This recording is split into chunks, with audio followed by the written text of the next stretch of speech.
دو سگے بھائیوں کے بڑے بڑے زرعی فارم ساتھ ساتھ واقع تھے۔ دونوں 40 سال سے ایک دوسرے سے اتفاق سے رہ رہے تھے۔ اگر کسی کو اپنے کھیتوں کے لیے کسی مشینری یا کام کی زیادتی کی وجہ سے زرعی مزدوروں کی ضرورت پڑتی تو وہ بغیر پوچھے بلا جھجک ایک دوسرے کے وسائل استعمال کرتے تھے۔ لیکن ایک دن کرنا خدا کا یہ ہوا کہ ان میں کسی بات پر اختلاف ہو گیا، اور کسی معمولی سی بات سے پیدا ہونے والا یہ اختلاف ایسا بڑھا کہ ان میں بول چال تک بند ہو گئی۔ اور چند ہفتوں بعد ایک صبح ایسی بھی آ گئی کہ وہ ایک دوسرے کے سامنے کھڑے گالی گلوچ پر اتر آئے، اور پھر چھوٹے بھائی نے غصے میں اپنا بلڈوزر نکالا اور شام تک اس نے دونوں گھروں کے درمیان ایک گہری اور لمبی کھائی کھود کر اس میں دریا کا پانی چھوڑ دیا۔ اگلے ہی دن ایک ترکھان کا وہاں سے گزر ہوا تو بڑے بھائی نے اسے آواز دے کر اپنے گھر بلایا اور کہا کہ وہ سامنے والا فارم ہاؤس میرے بھائی کا ہے، جس سے آج کل میرا جھگڑا چل رہا ہے۔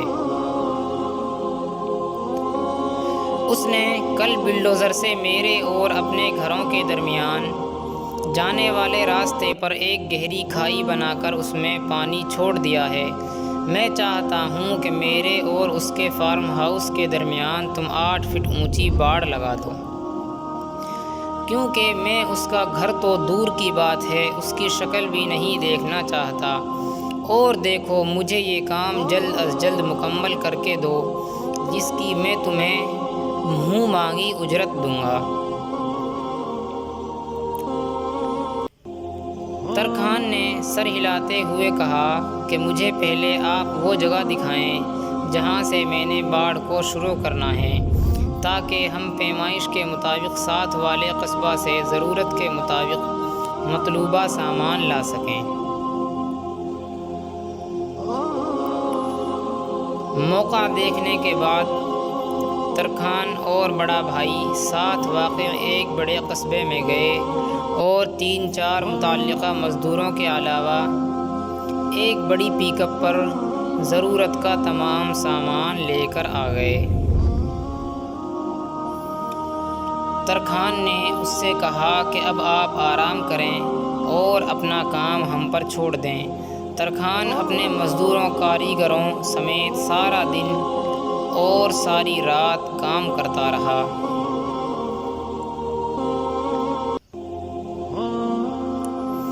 صبح جب بڑے بھائی کی آنکھ کھلی تو یہ دیکھ کر اس کا منہ لٹک گیا کہ وہاں 8 فٹ تو کجا 1 انچ اونچی باڑ نام کی بھی کوئی چیز نہیں تھی۔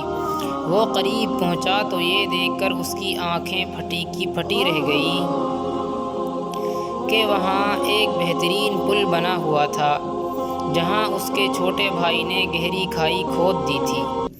جوں ہی وہ اس پل پر پہنچا تو اس نے دیکھا کہ پل کی دوسری طرف کھڑا ہوا اس کا چھوٹا بھائی اس کی طرف دیکھ رہا تھا۔ چند لمحے وہ خاموشی سے کھڑا کبھی کھائی اور کبھی اس پر بنے ہوئے پل کو دیکھتا رہا، اور پھر اس کے چہرے پر ایک ہلکی سی مسکراہٹ ابھری۔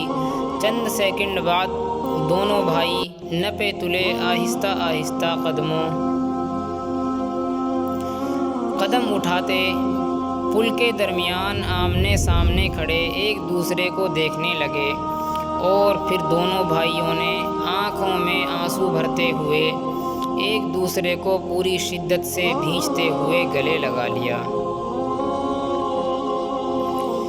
دیکھتے ہی دیکھتے دونوں بھائیوں کے بیوی بچے بھی اپنے گھروں سے نکل کر بھاگتے اور شور مچاتے ہوئے پل پر اکٹھے ہو گئے، اور دور کھڑا ہوا ترکھان یہ منظر دیکھ کر مسکرا رہا تھا۔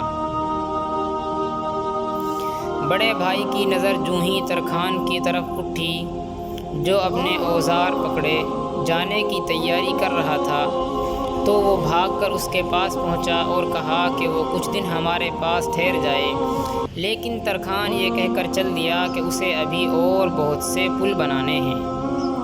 برائے مہربانی کوشش کریں کہ لوگوں کے درمیان پل بنائیں، دیواریں نہ بنائیں، اور اس پیغام کو زیادہ سے زیادہ لوگوں تک پہنچائیں۔ السلام علیکم۔